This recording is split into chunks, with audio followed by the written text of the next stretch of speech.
Welcome to this in-depth exploration of one of the most consequential events in modern Middle Eastern history. Whether you're settling in for a comprehensive listen using this as background while you work, or even as you wind down for the evening, you're about to embark on a journey through 46 years of history that directly connects to today's headlines. This is a long-form documentary designed for those who want to truly understand the forces shaping our world. Not quick sound bites or surface-level analysis, but the deep historical currents that explain why Iran, Israel, and the United States find themselves locked in their current confrontation. Over the next 90 minutes, we'll trace the arc from a popular uprising against an authoritarian king in 1979 to today's proxy wars, nuclear standoffs, and regional conflicts. We'll explore how a domestic revolution became a geopolitical earthquake that continues to reverberate across the Middle East and beyond. So get comfortable, pour yourself a cup of tea or coffee, adjust your headphones, and prepare for a serious but accessible journey through history. By the end of this documentary, you'll understand not just what happened during the Iranian Revolution, but why it matters so much for understanding the world we live in today. Let's begin with a question. How did we get here? In October 2023, Hamas launched its devastating attack on Israel from Gaza. As the world watched the conflict unfold, one nation's involvement became increasingly clear. Not through direct military action, but through decades of careful proxy cultivation. Iran's Islamic Revolutionary Guard Corps had trained Hamas fighters, supplied rockets, and provided strategic guidance.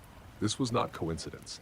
It was the culmination of a foreign policy doctrine born 44 years earlier in the streets of Tehran. Today, Iran stands as Israel's primary adversary in the Middle East.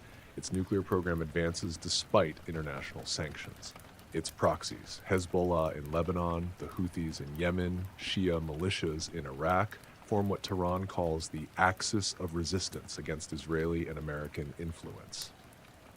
The United States has imposed crushing sanctions, assassinated Iranian officials, and maintains military forces across the region specifically to contain Iranian power. This confrontation did not emerge from ancient sectarian hatreds or inevitable civilizational clash. It is the direct product of a specific historical moment, the Iranian Revolution of 1979. Before that revolution, Iran was Israel's closest regional ally and America's most reliable Middle Eastern partner outside the Arab world. The Shah's Iran sold oil to Israel, conducted joint intelligence operations, and served as a bulwark against Soviet influence in the region. The revolution changed everything. Within months, Iran transformed from ally to enemy, from secular monarchy to theocratic republic, from regional stabilizer to revolutionary exporter. The Islamic Republic that emerged declared Israel an illegitimate entity to be erased from the map. It severed all ties with the United States, taking American diplomats hostage for 444 days. It committed itself to supporting oppressed Muslims worldwide and opposing Western imperialism wherever it took root. Understanding today's Middle East requires understanding how we got here. The Iranian Revolution was not simply a change of government. It was a fundamental reordering of regional power that continues to shape geopolitics decades later. The ideology born in that revolution drives Iranian foreign policy today. The institutions created in its aftermath, the Revolutionary Guard, the Basij militia, the export of revolution apparatus, remain the primary vehicles of Iranian influence. This is the story of how a popular uprising against an authoritarian monarch became a theocratic revolution that transformed the Middle East. It is the story of how internal Iranian politics became a global confrontation. And it is the story of how the events of 1979 continue to drive the headlines of 2025.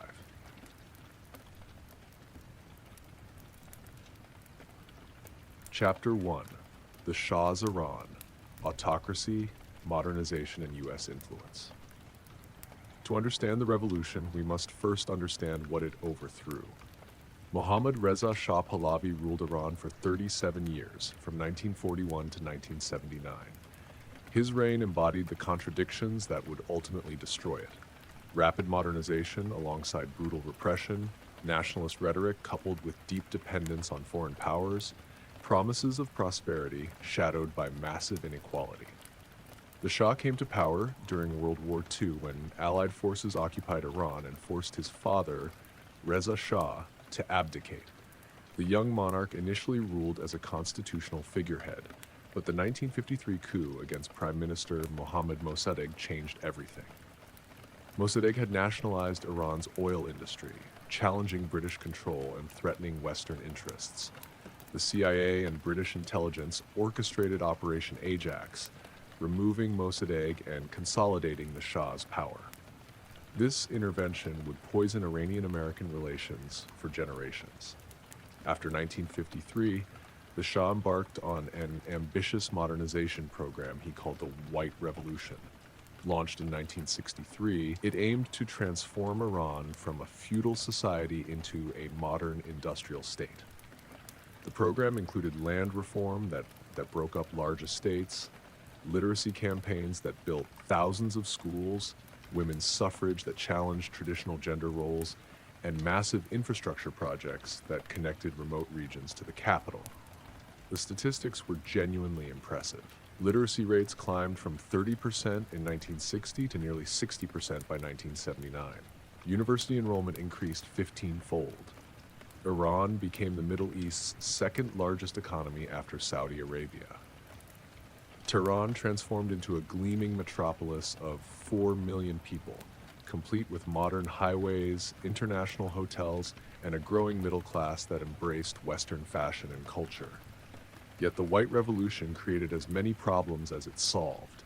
Land reform displaced millions of rural peasants who migrated to urban slums. Rapid industrialization benefited a narrow elite while leaving most Iranians behind. The Shah's emphasis on pre-Islamic Persian identity alienated religious conservatives who saw it as an attack on their faith. His close relationship with Israel, including arms deals and intelligence cooperation, outraged those who supported Palestinian rights. The modernization program required massive foreign investment, creating new forms of dependency. American advisors permeated the Iranian government. U.S. military contractors trained Iranian forces and sold advanced weapons systems. American companies dominated key sectors of the economy. By the 1970s, Iran hosted the largest Peace Corps program in the world and the biggest CIA station outside Washington. Many Iranians saw their country as an American colony with a Persian king. The Shah's authoritarian methods intensified alongside his modernization drive. In 1957, he established SAVAK, the National Organization for Security and Intelligence with CIA and Israeli assistance. SAVAK became synonymous with state terror. Its agents infiltrated universities, factories, and religious institutions. Political prisoners filled Iranian jails. Torture became routine. The regime banned independent political parties, censored the press, and prohibited public criticism of government policies. SAVAK's methods were particularly brutal. Former prisoners described electric shock, rape, psychological torture, and systematic humiliation. The organization recruited informants throughout Iranian society, creating an atmosphere of pervasive surveillance and fear. Estimates of political prisoners during the 1970s ranged from 25,000 to 100,000. Amnesty International called the Shah's regime one of the world's worst violators of human rights. The regime's relationship with traditional Shia clerics was complex and ultimately destructive. The Shah saw the religious establishment as backward and opposed to modernization. The 1963 White Revolution particularly antagonized clerics by granting women political rights and reducing religious influence in education and law. When senior cleric Ayatollah Khomeini denounced these reforms, the regime arrested him, sparking riots that left hundreds dead. Khomeini's arrest transformed him from a traditional religious scholar into a revolutionary symbol. The regime eventually released him but continued surveillance and harassment. In 1964, Khomeini delivered a fiery speech against the Status of Forces Agreement, which granted immunity to American military personnel in Iran. He denounced the agreement as reducing Iranians to second-class citizens in their own country. The regime responded by exiling Khomeini to Turkey, then Iraq, where he would spend the next 14 years developing his revolutionary ideology. Economic problems compounded political repression during the 1970s. Despite oil wealth, inflation soared while unemployment remained high. The benefits of growth concentrated among a small elite connected to the royal court. Corruption became endemic, with the Shah's family and associates amassing enormous fortunes through government contracts and land deals. The gap between rich and poor widened dramatically, creating resentment among both traditional merchants and modern middle classes. The Shah's foreign policy also generated opposition. His close ties to Israel outraged Iranian Muslims who sympathized with Palestinian suffering. His role as a regional policeman for American interests contradicted his claims of Iranian independence. His massive military spending, Iran became the world's largest arms importer during the 1970s, diverted resources from social programs while creating new dependencies on Western suppliers. Cultural policies proved equally divisive. The Shah promoted pre-Islamic Persian nationalism, emphasizing ancient Achaemenid and Sassanid empires, while downplaying Islamic heritage. He changed the calendar from the Islamic to the Persian imperial system. He sponsored lavish celebrations of Persian monarchy, most notably the 1971 commemoration of 2,500 years of Persian kingship at Persepolis. These events cost millions of dollars, while many Iranians lacked basic services. The regime's modernization efforts inadvertently created the conditions for revolution.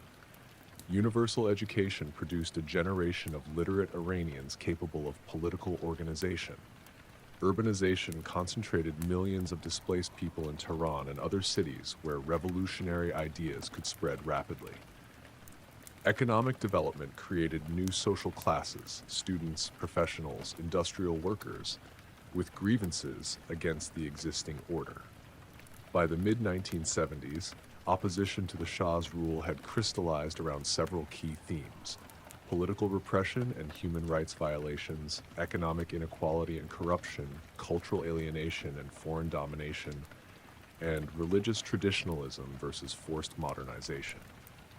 These grievances would soon find expression in a revolutionary movement that combined Islamic ideology with anti-imperialist politics, traditional values with modern organizational methods, religious authority with popular mobilization.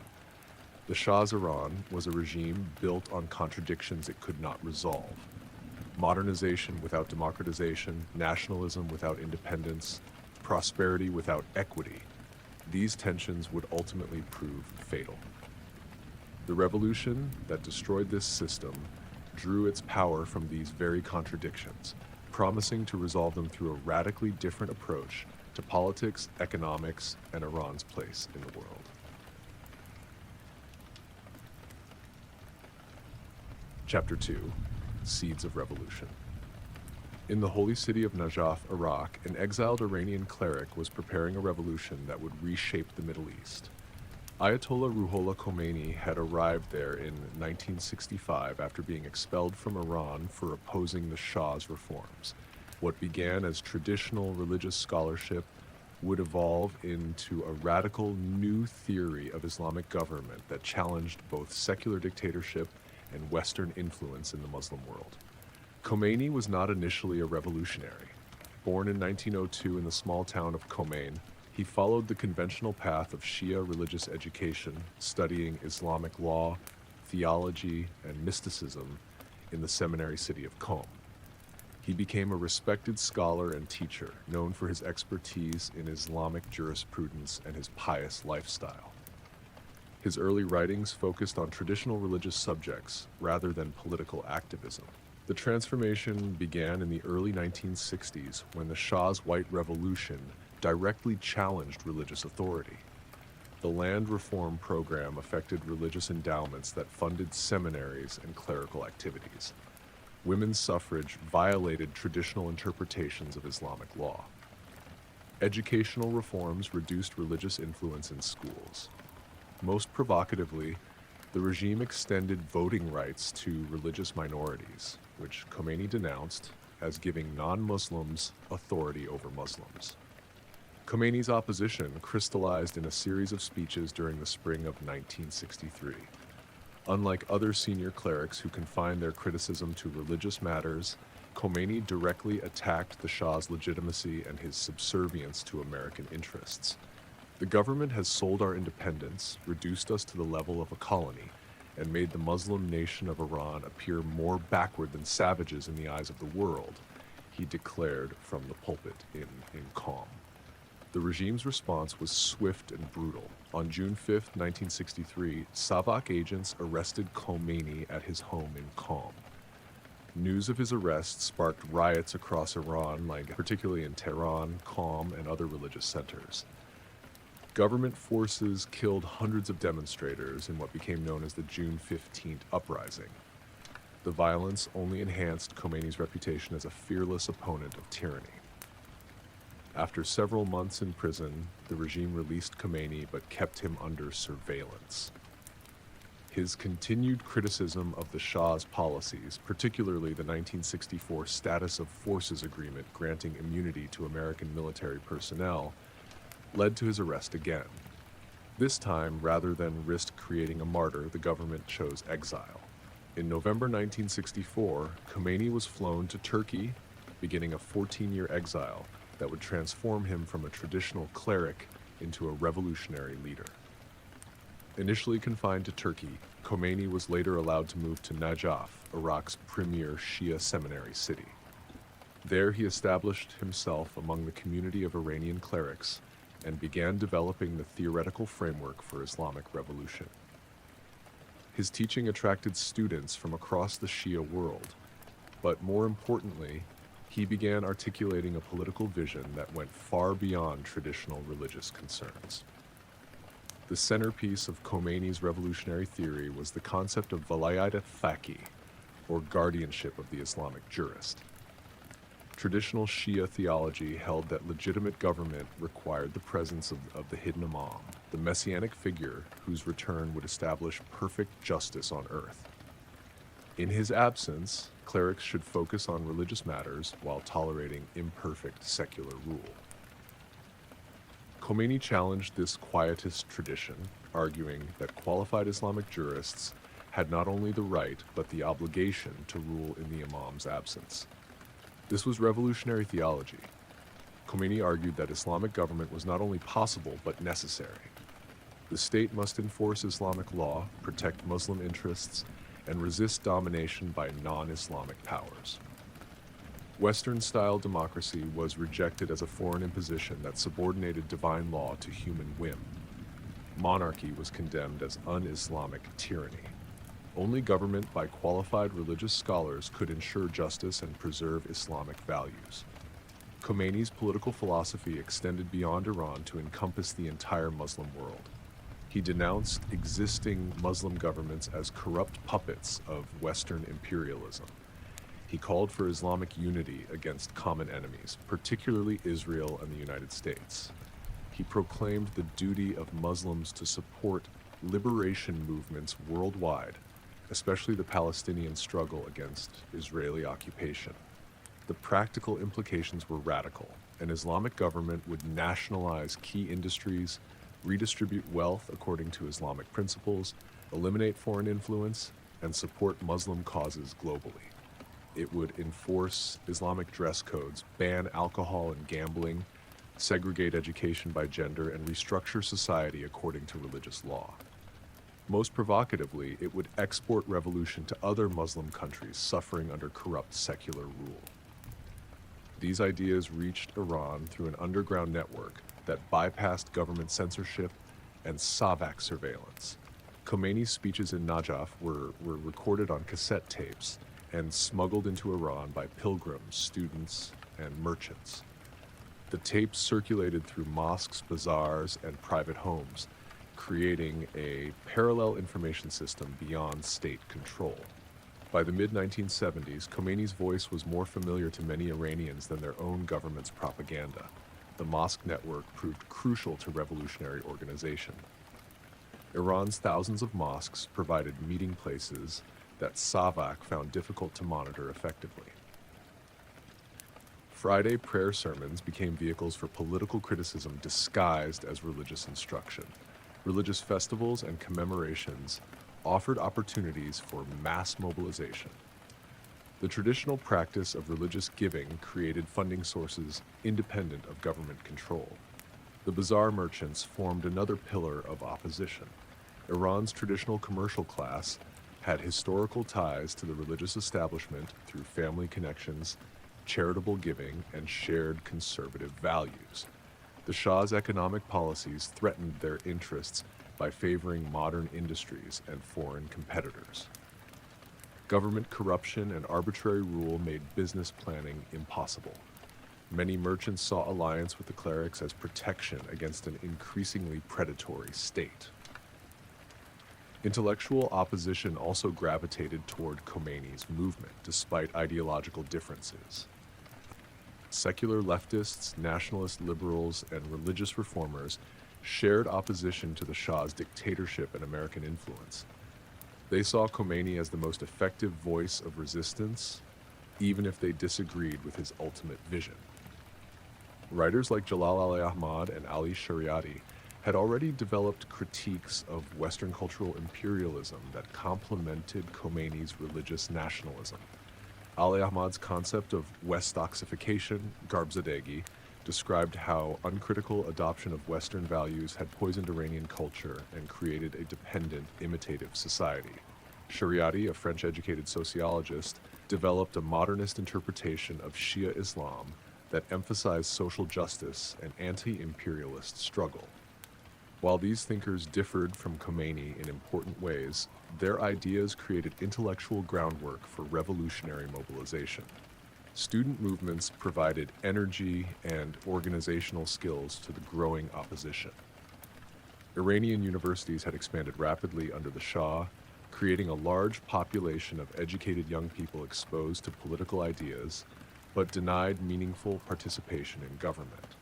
Student organizations, despite government repression, maintained contacts with international leftist movements and developed sophisticated networks for political communication. The regime's own policies inadvertently strengthened opposition unity. Savak's brutal methods created shared grievances across different social classes and political tendencies. Government censorship forced critics underground where they developed more radical perspectives. The Shah's identification with American interests gave opposition movements a nationalist character that transcended ideological divisions. International developments also favored Khomeini's message. The 1967 Arab-Israeli War and Iran's continued cooperation with Israel outraged Iranian Muslims. The 1973 oil crisis demonstrated the power of organized resistance to Western economic dominance. The Vietnam War showed that American military might could be defeated by determined popular movements. These events validated Khomeini's claim that Western imperialism was vulnerable to Third World liberation struggles. By the mid-1970s, Khomeini had succeeded in creating a revolutionary ideology that combined traditional Shia symbolism with modern political organization. His movement united diverse opposition groups behind a common anti-regime agenda, while maintaining his own leadership through religious authority. The cassette tape network had made him Iran's most influential opposition voice. The Mosque and Bazaar Alliance provided organizational infrastructure for mass mobilization. The seeds of revolution were planted and beginning to sprout. Economic crisis, political repression, and cultural alienation had created widespread discontent with the Shah's rule. Khomeini had provided both an explanation for Iran's problems and a solution that promised to restore dignity, independence, and justice. The underground networks were in place, the leadership was established, and the ideology was developed. All that remained was the spark that would ignite the revolutionary explosion. Chapter 3: The Collapse of the Monarchy. The Iranian Revolution began not with grand declarations or dramatic confrontations, but with a seemingly minor newspaper article.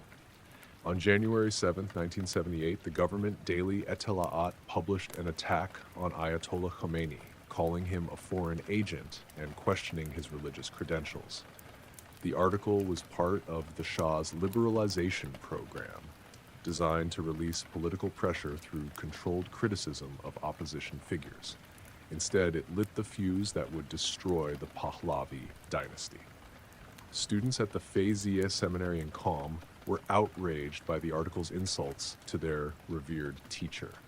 On January 9th, they organized a protest that quickly grew beyond the seminary walls. Government forces fired on the demonstrators, killing several students and wounding many more. The deaths in Qom transformed a local protest into a national crisis, triggering the traditional Shia cycle of mourning that would drive the revolution forward. According to Shia tradition, the souls of martyrs must be commemorated on the 7th and 40th days after their death. These mourning ceremonies provided regular opportunities for anti-government demonstrations that proved impossible for the authorities to suppress without creating new martyrs. The 40th day commemoration of the Qom deaths, held in Tabriz on February 18th, drew massive crowds who clashed with police, leading to more deaths and another cycle of mourning. The pattern repeated across Iran throughout 1978. Each cycle of mourning drew larger crowds, spread to more cities, and became more explicitly political. Religious commemorations evolved into revolutionary demonstrations demanding the Shah's overthrow and Khomeini's return. The regime found itself trapped. Suppressing the demonstrations created new martyrs, while allowing them encouraged further opposition. The revolutionary momentum accelerated during the holy month of Ramadan in July and August 1978. Religious observances provided cover for political organization, while fasting and prayer heightened emotional intensity. Massive demonstrations erupted in Tehran, Isfahan, Mashhad, and other major cities. The crowds now openly chanted, "Death to the Shah," and "Khomeini is our leader." The revolution had moved from religious seminaries to the streets of Iran's largest cities.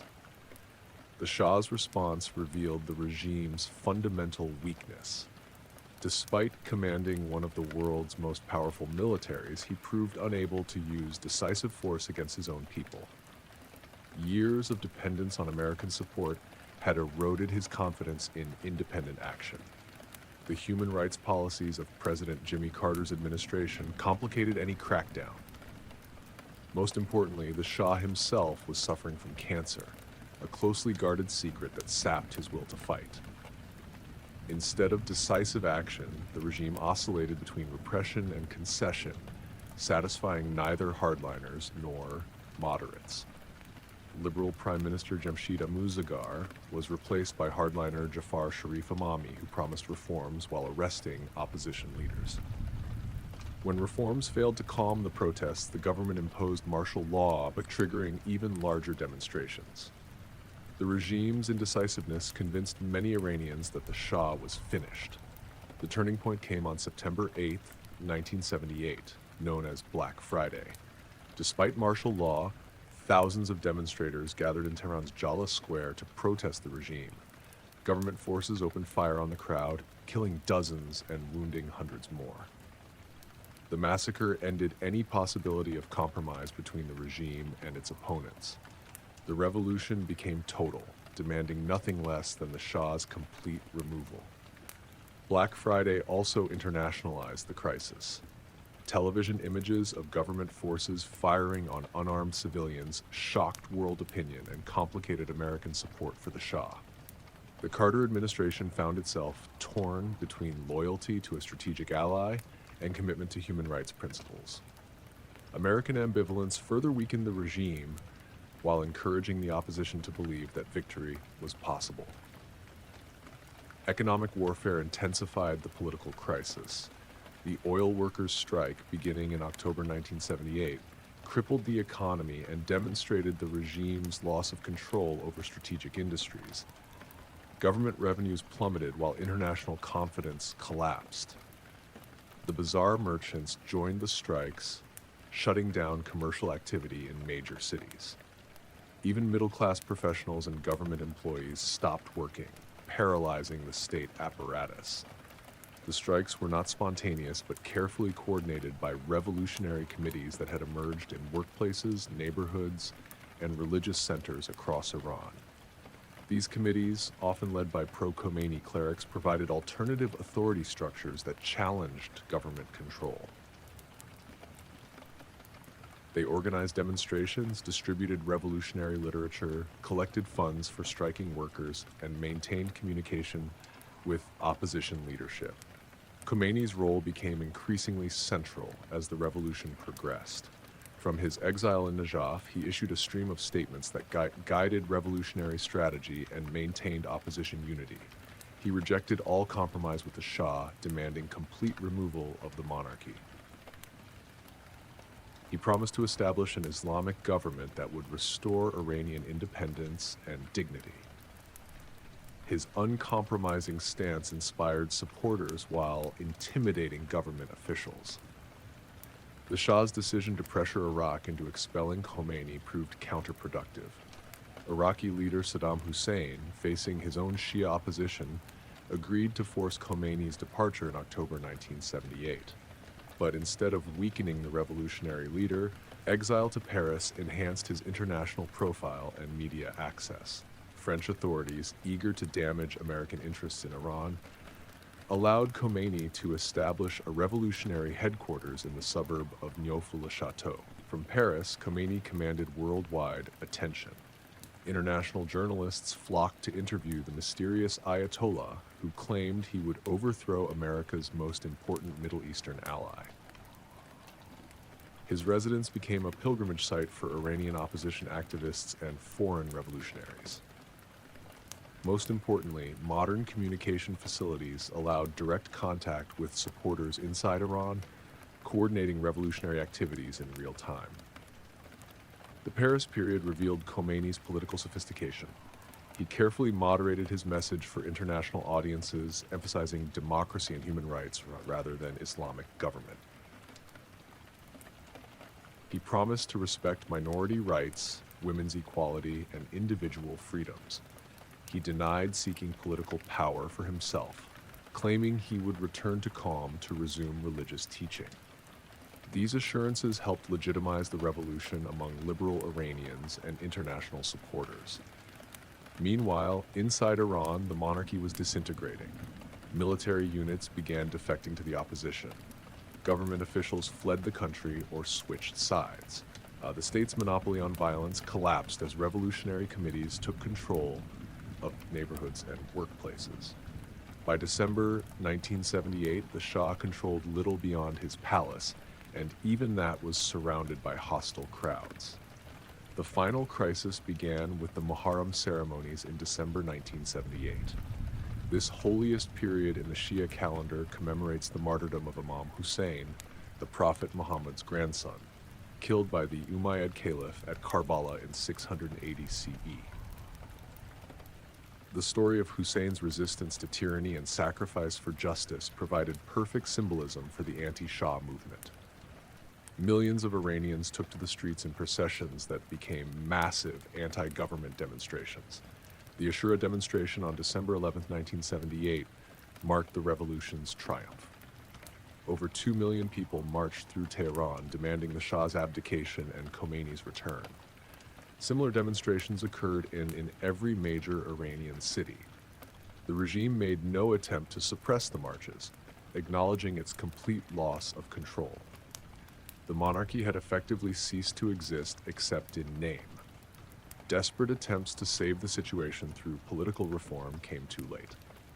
The Shah appointed opposition politician Shapur Bakhtiar as prime minister, promising to leave Iran for medical treatment and constitutional monarchy upon his return. But Bakhtiar's acceptance of the position isolated him from the opposition, which denounced him as a traitor. Khomeini rejected any government that did not completely eliminate the monarchy. The Shah's departure on January 16, 1979, marked the effective end of 2,500 years of Persian monarchy. Officially described as a temporary vacation, everyone understood it was permanent exile. Crowds celebrated in the streets while revolutionary committees took control of government buildings. Bakhtiar's government existed only on paper, ignored by both the military and the opposition. Khomeini's return on February 1, 1979, completed the revolutionary victory.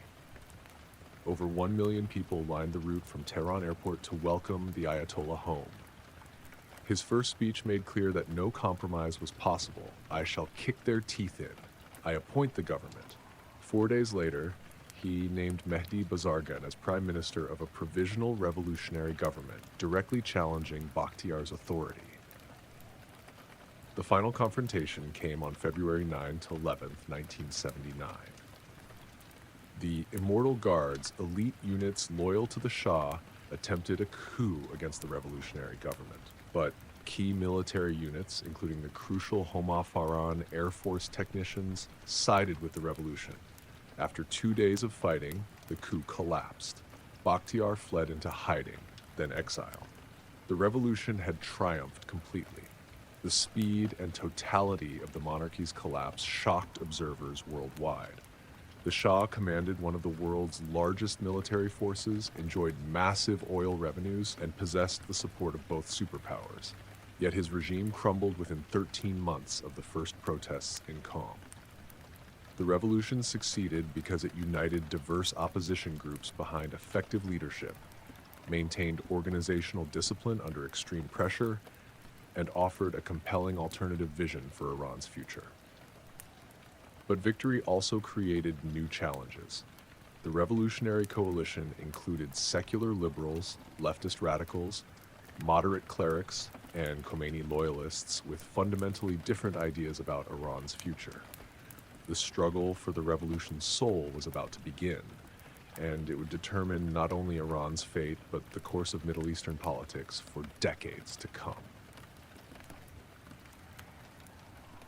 Chapter 4: The Rise of the Islamic Republic. The monarchy was dead, but what would replace it remained unclear. The revolutionary coalition that had united against the Shah encompassed secular nationalists, leftist radicals, moderate clerics, and Khomeini's Islamic fundamentalists. Each group had different visions for Iran's future, and their struggle for control would shape the character of the new regime and its relationship with the outside world.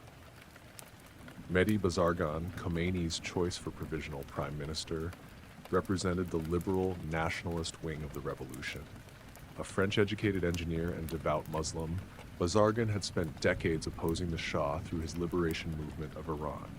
He envisioned a democratic Islamic Republic that would respect individual rights, maintain Iran's international relationships, and implement gradual social reforms guided by Islamic principles. Bazargan's provisional government faced enormous challenges. The revolutionary process had destroyed most state institutions, leaving the country without effective police, courts, or civil administration. The economy was in shambles after months of strikes and political chaos. Armed revolutionary committees controlled neighborhoods and cities, often acting independently of any central authority. Most critically, real power lay not with the provisional government, but with the Revolutionary Council, a secretive body dominated by Khomeini's closest clerical allies.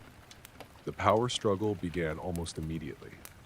While Bazargan tried to establish normal governmental functions, the Revolutionary Council was creating parallel institutions that would eventually supplant the provisional government entirely.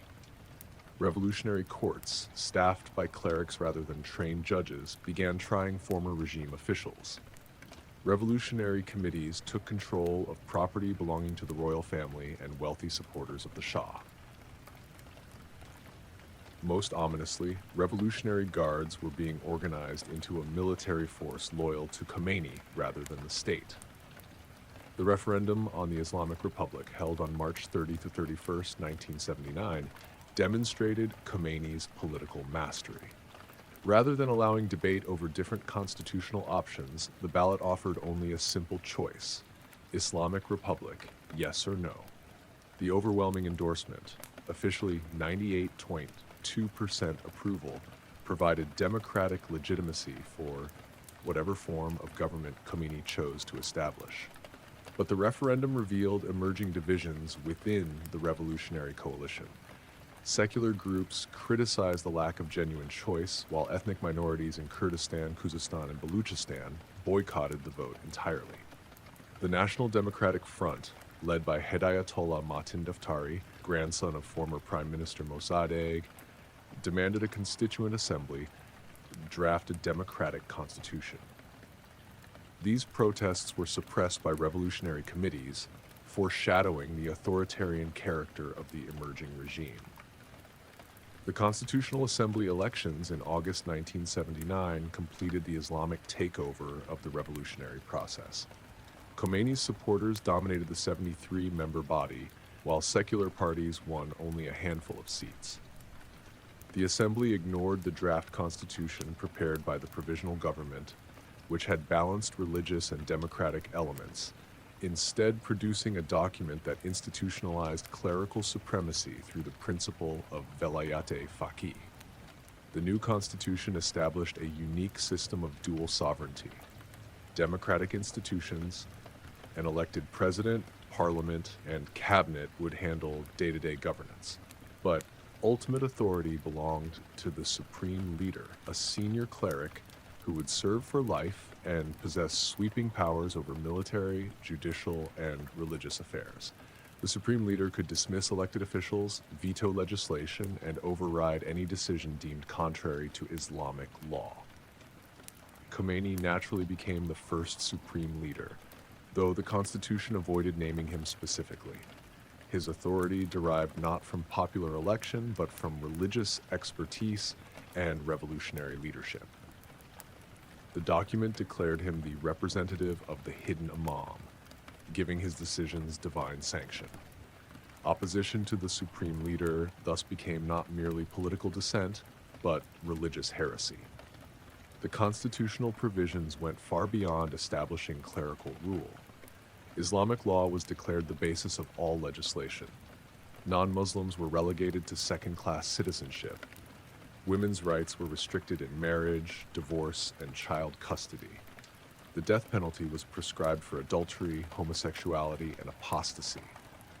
Most significantly for international relations, the Constitution committed Iran to supporting oppressed Muslims worldwide and opposing imperialism in all its forms.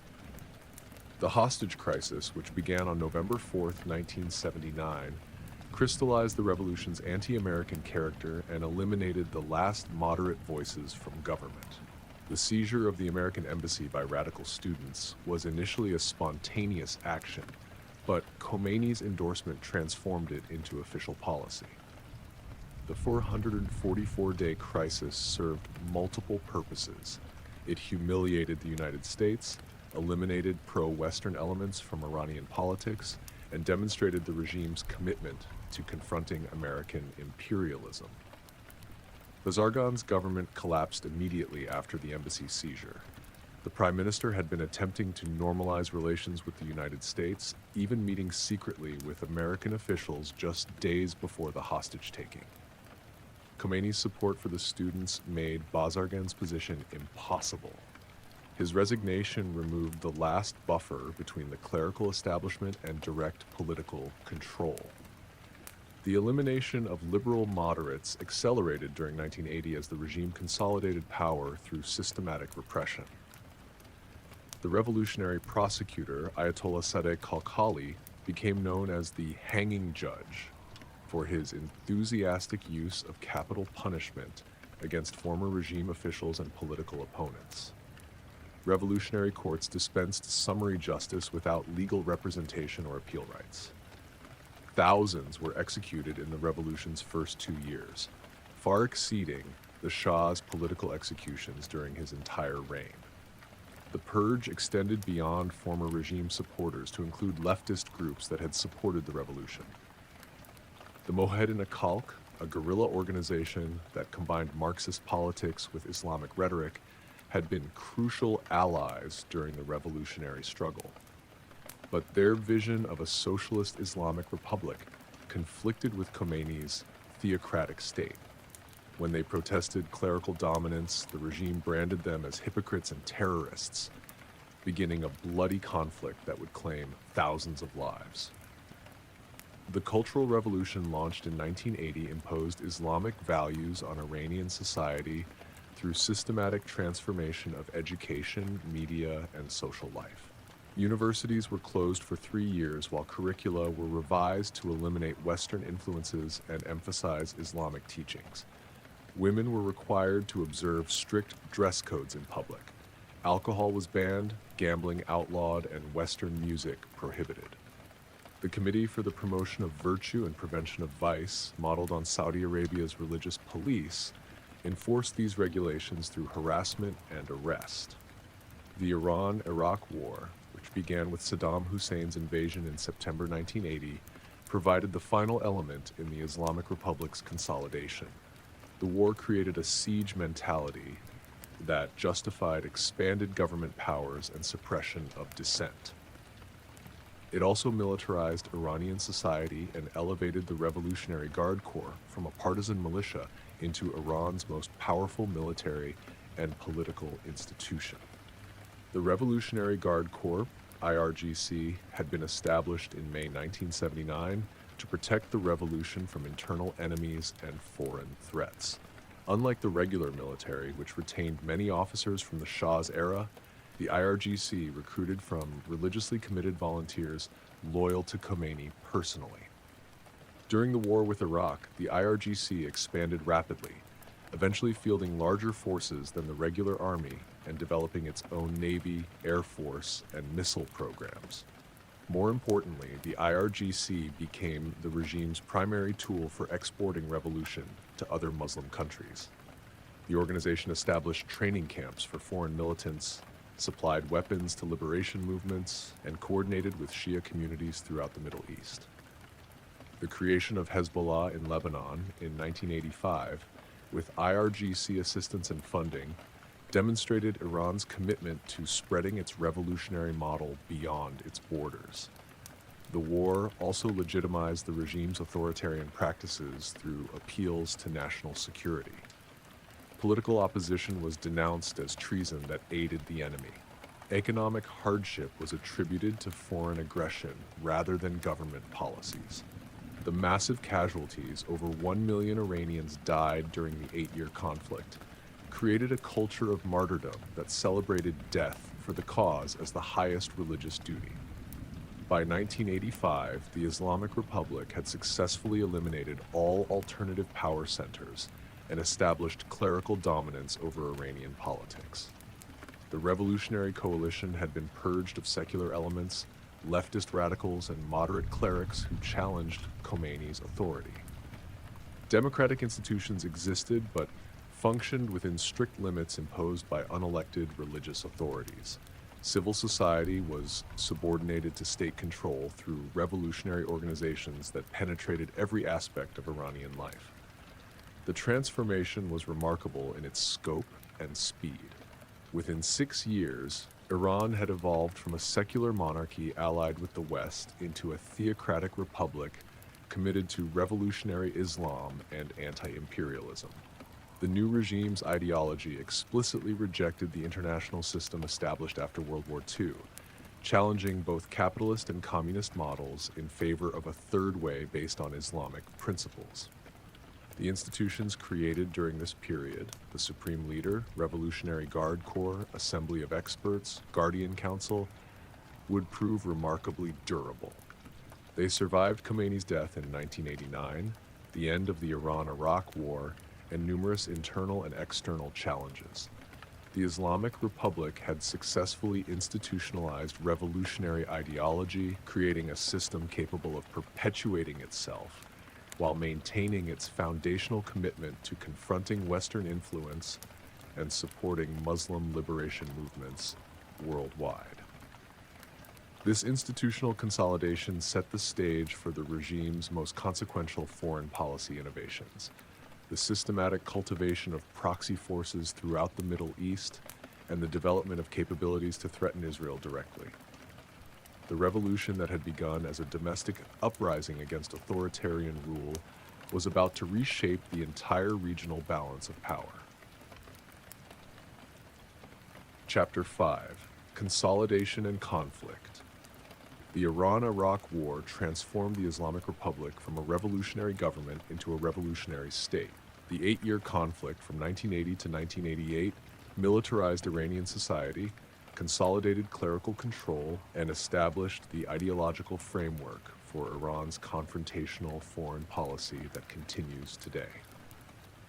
More than any other single factor, the war with Saddam Hussein's Iraq shaped modern Iran's institutional structure and its approach to regional geopolitics. Saddam Hussein's decision to invade Iran on September 22, 1980, stemmed from multiple calculations. Iraq's Sunni-dominated government feared the spread of Shia revolutionary ideology to its own oppressed Shia majority. Hussein saw an opportunity to seize Iran's oil-rich Khuzestan province, while the Islamic Republic was weakened by internal purges and international isolation. Most importantly, he believed that Iran's military had been crippled by revolutionary chaos and American arms embargoes. The initial Iraqi offensive achieved rapid territorial gains, capturing key border cities and advancing deep into Khuzestan. But Hussein's expectation of swift victory proved catastrophically wrong.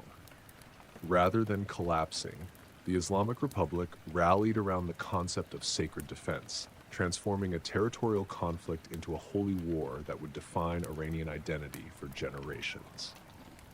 Ayatollah Khomeini's response to the invasion revealed the revolutionary regime's strategic sophistication. Rather than merely defending Iranian territory, he declared the war a divine test that would purify the Islamic Republic and demonstrate its superiority over secular Arab nationalism. The conflict became a vehicle for exporting revolution, as Iran proclaimed its intention to march through Iraq to Jerusalem, liberating Palestine along the way. The war's conduct reflected distinctly Iranian interpretations of Shia Islamic doctrine. The regime mobilized millions of volunteers through appeals to religious duty and revolutionary commitment. Young men rushed to join the Basij militia, a popular mobilization force that supplemented the Revolutionary Guard Corps. The culture of martyrdom, rooted in the historical narrative of Imam Hussein's sacrifice at Karbala, motivated fighters to accept massive casualties in human wave attacks against Iraqi positions. These human wave assaults, particularly by Basij volunteers, shocked international observers and Iraqi defenders alike. Teenagers wearing plastic keys symbolizing their entry into paradise would charge across minefields to clear paths for regular forces. The tactic was militarily effective despite its human cost, as Iraq's defensive lines repeatedly crumbled under the psychological pressure of facing seemingly endless waves of Iranian attackers willing to die for their cause. The Revolutionary Guard Corps emerged from the war as Iran's most powerful institution.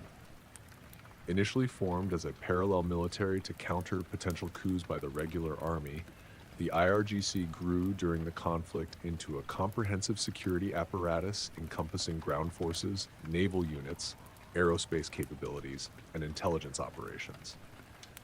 By war's end, the IRGC commanded larger forces than the regular military and possessed independent access to weapons, funding, and foreign operations. The IRGC's wartime experiences established patterns that would define Iranian strategy for decades.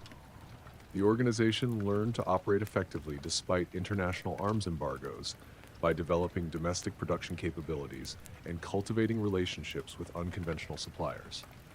It mastered asymmetric warfare techniques that maximized Iran's advantages while minimizing its weaknesses relative to better equipped conventional forces. Most significantly, the IRGC began developing the proxy warfare capabilities that would become Iran's signature strategic tool.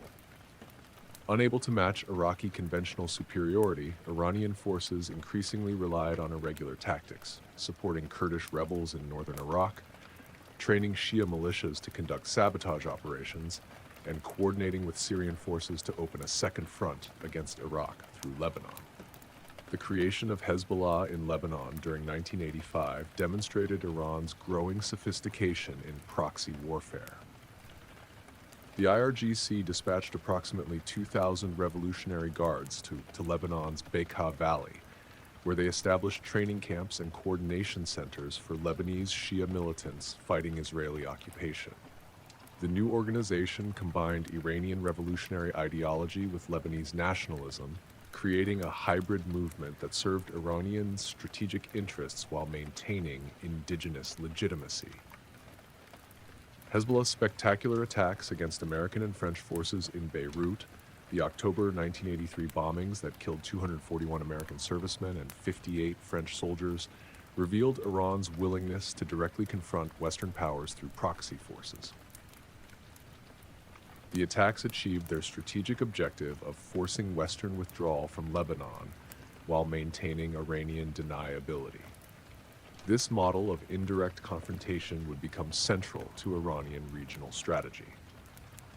The war's economic impact reinforced the regime's authoritarian character while creating new sources of institutional power. International isolation forced Iran to develop import substitution industries and expand state control over the economy. The IRGC established extensive business networks to support its military operations, creating economic interests that would survive the war's end and complicate any future political liberalization. Oil revenues, despite war damage to petroleum facilities, provided crucial resources for both military operations and domestic legitimacy. The regime used oil income to subsidize basic commodities, maintain employment in state enterprises, and fund the extensive welfare networks that supported families of war martyrs. These economic relationships created constituencies with vested interests in the Islamic Republic's survival. The international dimension of the Iran-Iraq War established enduring patterns in Iran's relationship with global powers. American support for Iraq, including intelligence sharing and chemical weapons precursors, convinced Iranian leaders that the United States was committed to the Islamic Republic's destruction. Soviet arms sales to both sides, while maintaining formal neutrality, demonstrated superpower cynicism about Middle Eastern conflicts.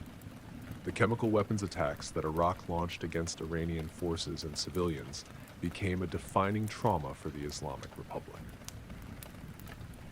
Saddam Hussein's regime used chemical agents in over 200 attacks during the war's final phases, causing thousands of Iranian casualties and lasting environmental damage. The international community's muted response to these war crimes reinforced Iranian perceptions of Western double standards and the necessity of self-reliance in national defense. Iran's decision to develop unconventional weapons capabilities emerged directly from the chemical weapons experience. Unable to respond in kind due to religious prohibitions against chemical weapons, the regime instead accelerated nuclear research and ballistic missile development. The logic was straightforward. Only weapons of mass destruction could deter future chemical attacks and ensure Iranian security in a hostile regional environment. The war's religious dimension profoundly shaped Iranian political culture and foreign policy orientation. Khomeini's interpretation of the conflict as a struggle between Islam and infidelity created a worldview that saw Iran as the leader of global Islamic resistance to Western imperialism. The massive casualties, over 500,000 Iranian dead and wounded, were interpreted not as military failures, but as religious sacrifices that purified the nation and earned divine favor. The cult of martyrdom that emerged from the war became central to the Islamic Republic's identity and strategic doctrine. Martyrs were celebrated as the highest exemplars of Islamic virtue. Their families granted special privileges and social status. The willingness to accept massive casualties for ideological objectives became a source of strategic advantage, as Iran's enemies struggled to understand and counter opponents who seemed to welcome death. The Sacred Defense Museum in Tehran, established after the war, institutionalized this martyrdom culture through elaborate displays celebrating Iranian sacrifice and Iraqi brutality. School curricula emphasized war stories and martyrs' biographies. Annual commemorations of war events maintained public awareness of the conflict's religious significance. The war became the Islamic Republic's founding myth, justifying its existence and legitimizing its policies. The conflict's end in 1988, following Iran's acceptance of UN Security Council Resolution 598, represented a strategic defeat disguised as divine wisdom. Khomeini's description of the ceasefire as drinking poison acknowledged the regime's failure to achieve its maximalist objectives of overthrowing Saddam Hussein and marching to Jerusalem. The war had preserved the Islamic Republic, but at enormous cost in lives and resources. Yet the war's legacy extended far beyond its immediate military outcome. The institutional changes it produced, the empowerment of the IRGC, the development of proxy networks, the militarization of Iranian society would shape Middle Eastern politics for decades. The strategic lessons Iran learned, the effectiveness of asymmetric warfare, the importance of proxy forces, the necessity of unconventional deterrence, would guide its approach to subsequent regional conflicts. Most importantly, the war established the ideological framework for Iran's confrontation with Israel and the United States. The regime's interpretation of the conflict as part of a broader struggle between Islamic resistance and Western imperialism naturally extended to support for Palestinian liberation and opposition to Israeli occupation. The networks developed to fight Iraq would be redirected to support Hamas, Palestinian Islamic Jihad, and other anti-Israeli groups. The Iran-Iraq War thus represented far more than a border conflict between neighboring states. It was the crucible in which the Islamic Republic's revolutionary ideology was tested, refined, and institutionalized. The regime that emerged from 8 years of total war possessed both the institutional capabilities and ideological commitment to challenge the regional order established by American hegemony and Israeli military superiority. The foundation had been laid for the confrontations that would define Middle Eastern politics into the 21st century. Chapter 6, Legacy and the Road to Today, Iran versus Israel and the U.S. The death of Ayatollah Khomeini on June 3, 1989, marked the end of the Islamic Republic's founding era, but not its revolutionary mission. The institutions and ideology created during the 1980s would prove remarkably durable, surviving leadership transitions, economic crises, and military conflicts while maintaining their foundational commitment to confronting Israel and American influence in the Middle East. Understanding how the Islamic Republic evolved from a domestic revolution into a regional power requires examining the strategic choices made by Khomeini's successors and the geopolitical opportunities they exploited. Ali Khamenei's selection as supreme leader represented continuity rather than change in Iranian strategic doctrine. A mid-ranking cleric who lacked the religious credentials of senior ayatollahs, Khamenei compensated for his theological limitations through unwavering commitment to Khomeini's political legacy. His appointment over more qualified religious scholars demonstrated that revolutionary loyalty mattered more than traditional Islamic scholarship in the Islamic Republic's power structure. Khamenei's consolidation of power during the 1990s coincided with fundamental changes in Middle Eastern geopolitics that enhanced Iran's strategic position. The Soviet Union's collapse ended the Cold War framework that had constrained regional conflicts, while the 1991 Gulf War demonstrated American willingness to use overwhelming force against Middle Eastern adversaries. These developments convinced Iranian leaders that the United States posed an existential threat, requiring sophisticated countermeasures. The Iranian response combined ideological consistency with strategic adaptation. Rather than directly confronting American military superiority, Iran developed what became known as the Axis of Resistance, a network of proxy forces and allied movements that could challenge American interests and Israeli security without risking direct retaliation against Iran itself. This strategy built upon the Revolutionary Guard Corps' wartime experiences while exploiting the political grievances and military capabilities of non-state actors throughout the region. Hezbollah's evolution from Lebanese militia to regional power exemplified Iran's proxy strategy. The organization's success in forcing Israeli withdrawal from southern Lebanon in 2000 demonstrated that sustained resistance could achieve what conventional Arab armies had failed to accomplish in multiple wars. Hezbollah's combination of military effectiveness, social services, and political participation created a model that Iran would attempt to replicate with other allied movements. The development of Iran's nuclear program represented the most consequential strategic decision of the post-Khomeini era. While Iran had begun nuclear research under the Shah with American assistance, the Islamic Republic transformed a civilian energy program into a comprehensive nuclear infrastructure capable of producing weapons-grade materials. This decision reflected lessons learned during the Iran-Iraq War about the necessity of deterrent capabilities in a hostile regional environment. Iran's nuclear strategy revealed sophisticated understanding of international politics and regional dynamics. By maintaining technical ambiguity about weapons capabilities while developing dual-use technologies, Iran created strategic leverage without crossing red lines that might provoke preemptive military action. The program served multiple purposes: deterring attack, enhancing regional influence, providing negotiating leverage, and demonstrating technological independence from Western suppliers. The September 11, 2001 attacks created unexpected opportunities for Iranian influence expansion. America's subsequent invasions of Afghanistan and Iraq eliminated two of Iran's primary regional rivals, while creating power vacuums that Iranian proxies could exploit.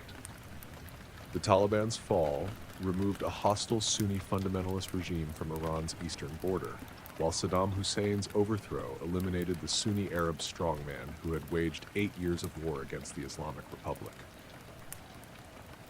Iran's response to American military interventions demonstrated strategic patience and tactical flexibility. Rather than directly opposing American forces, Iran provided selective assistance while positioning itself to benefit from long-term instability. In Afghanistan, Iran supported Northern Alliance forces against the Taliban while maintaining contacts with various Afghan factions. In Iraq, Iran cultivated relationships with Shia political parties and militias that would dominate post-Saddam politics. The emergence of a Shia-led government in Baghdad represented Iran's greatest strategic victory since the 1979 revolution. For the first time since the 16th century, Iran's western neighbor was governed by co-religionists rather than hostile Sunni Arabs. Iraqi Prime Minister Nouri al-Maliki's increasingly sectarian policies and dependence on Iranian support transformed Iraq from a strategic threat into a virtual Iranian protectorate. Iran's influence in Iraq extended far beyond government relationships to encompass economic, religious, and military dimensions.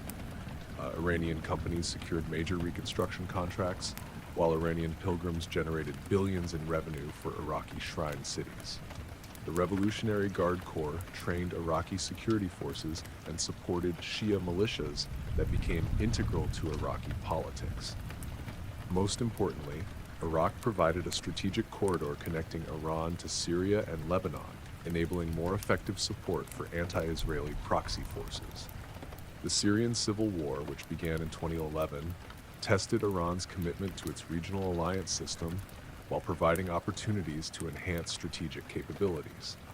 Iran's decision to support Bashar al-Assad's government, despite enormous costs, reflected the regime's recognition that Syria's fall would sever Iranian supply lines to Hezbollah and eliminate a crucial ally against Israeli and American pressure. Iranian intervention in Syria involved unprecedented military commitments that revealed the Islamic Republic's evolving strategic capabilities. The Revolutionary Guard Corps deployed thousands of personnel to Syrian battlefields while coordinating with Russian forces and directing proxy militias from across the Shia world. The conflict became a training ground for Iranian and allied forces while demonstrating Iran's ability to project power across the region. The Syrian war also showcased Iran's success in building what it termed the axis of resistance. Pakistani, Afghan, and Iraqi Shia fighters served alongside Iranian forces, Hezbollah militants, and Syrian government troops in a multinational coalition dedicated to preserving Iranian strategic interests. This network of allied movements provided Iran with capabilities that traditional state-to-state alliances could not match. Iran's relationship with Palestinian movements evolved significantly during this period, moving beyond ideological solidarity to include practical military support. The Islamic Republic provided funding, weapons, and training to Hamas, Palestinian Islamic Jihad, and other groups committed to armed resistance against Israeli occupation. These relationships served Iranian interests by maintaining pressure on Israel while enhancing Iran's credentials as the primary supporter of Palestinian rights. The October 7th, 2023, Hamas attack on Israel represented the culmination of decades of Iranian investment in Palestinian proxy capabilities. While Iran denied direct involvement in planning the operation, the scale and sophistication of the assault reflected extensive Iranian training and support. The attack achieved Iran's strategic objective of disrupting Israeli-Saudi normalization while demonstrating the effectiveness of Iran's proxy warfare model. Iran's nuclear program reached critical thresholds during the 2000s and 2010s, creating the Middle East's most serious proliferation crisis since Israel's weapons development in the 1960s. The program's advancement through uranium enrichment, plutonium production, and weapons research convinced Israeli and American leaders that military action might be necessary to prevent Iranian nuclear weapons acquisition. The 2015 Joint Comprehensive Plan of Action, JCPOA, represented a temporary resolution of the nuclear crisis through diplomatic compromise. Iran agreed to accept limitations on its nuclear program in exchange for sanctions relief and international recognition of its right to civilian nuclear technology. The agreement reflected both sides' recognition that military solutions to the nuclear issue carried unacceptable risks.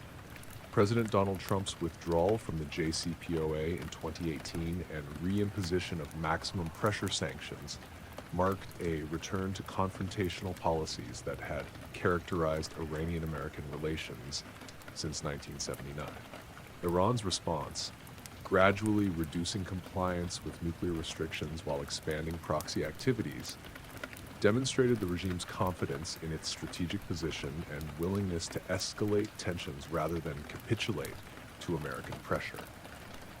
The January 2020 assassination of IRGC Quds Force Commander Qasem Soleimani represented the most direct American attack on Iranian leadership since the revolution. Soleimani had personified Iran's regional strategy, coordinating proxy forces from Lebanon to Afghanistan, while building the axis of resistance into a formidable challenge to American and Israeli interests. His death eliminated Iran's most capable strategic planner, while demonstrating American willingness to target senior Iranian officials.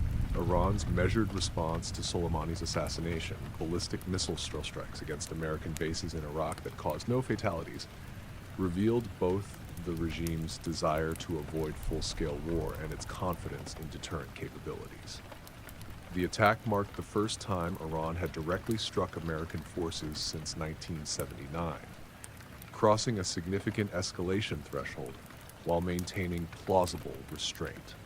The current confrontation between Iran, Israel, and the United States reflects the institutionalization of conflicts that originated in the Islamic Republic's founding ideology.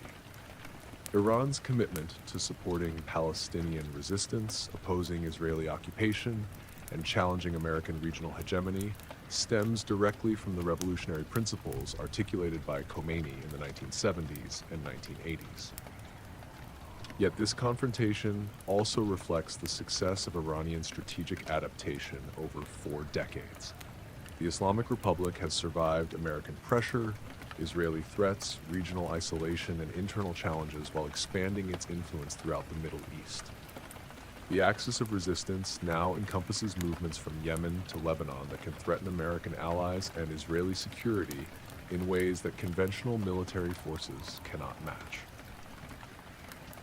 Iran's nuclear program has reached the threshold of weapons capability, providing deterrent benefits without crossing red lines that might provoke preemptive attack.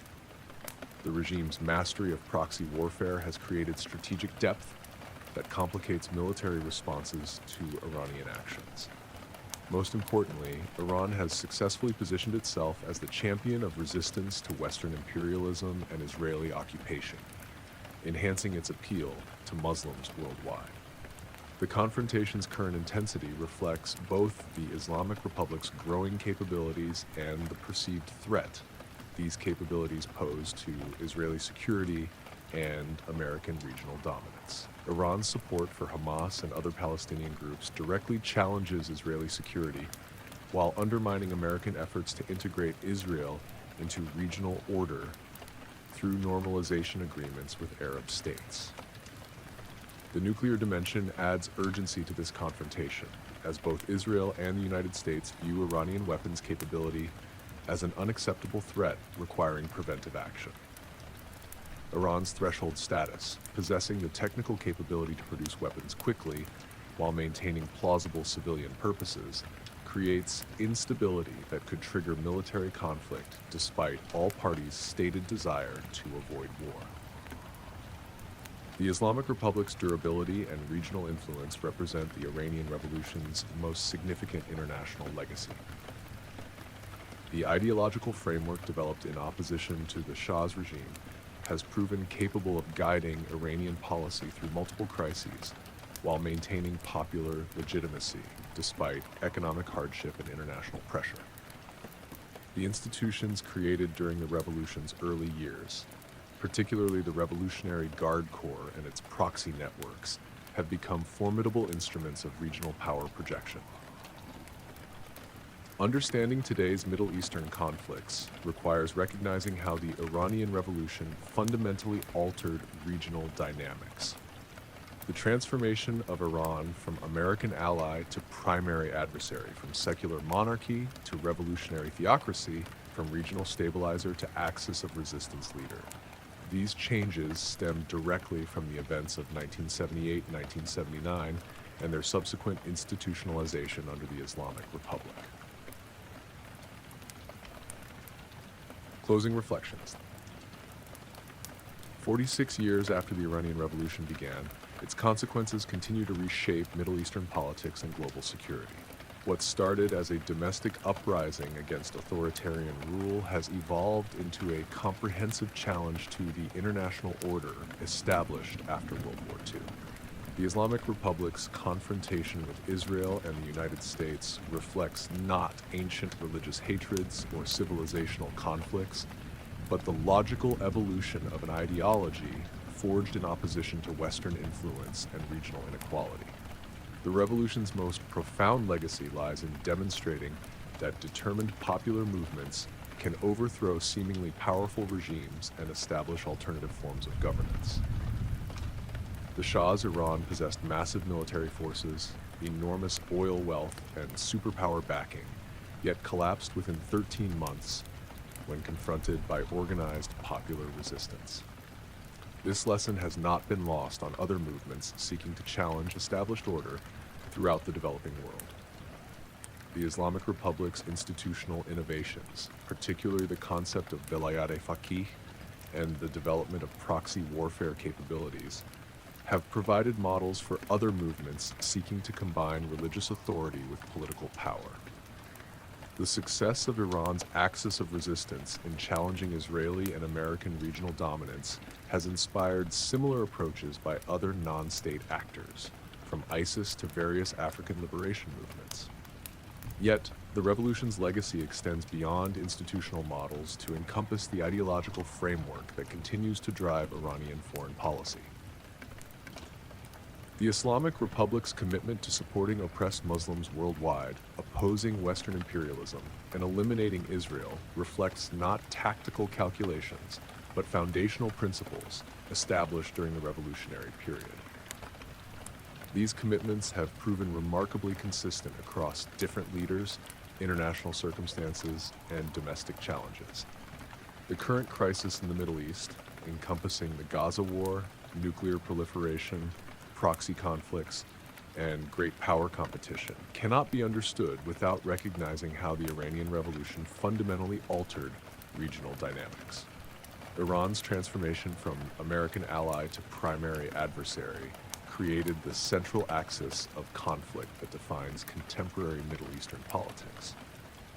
The confrontation between Iran, Israel, and the United States thus represents more than a conventional geopolitical rivalry.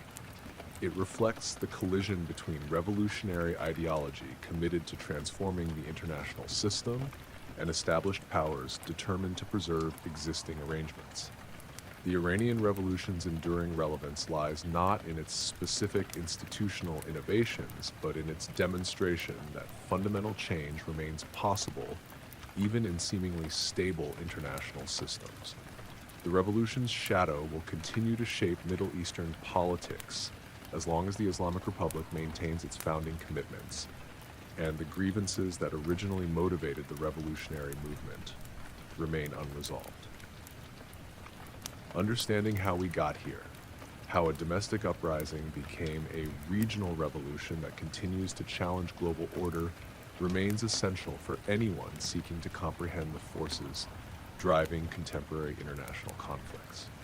The Iranian Revolution's ultimate historical significance may lie not in the specific regime it created, but in its demonstration that the modern world order remains contingent and vulnerable to challenge by movements possessing sufficient organization, ideology, and popular support.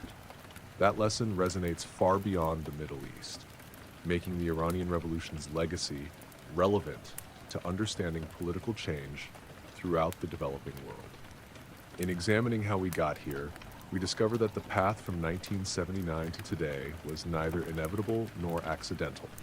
It was the product of specific choices made by particular leaders facing concrete circumstances, guided by ideological commitments that continue to shape Iranian behavior decades later. The Iranian Revolution's enduring influence reminds us that ideas, institutions, and international systems that appear permanent can be transformed by movements committed to fundamental change. Thank you for joining me on this exploration. Whether you're drifting off to sleep or continuing your day, I hope these stories have given you something to reflect on. Until next time, take care of yourselves, and remember that every moment in history was once someone's present, filled with uncertainty and possibility.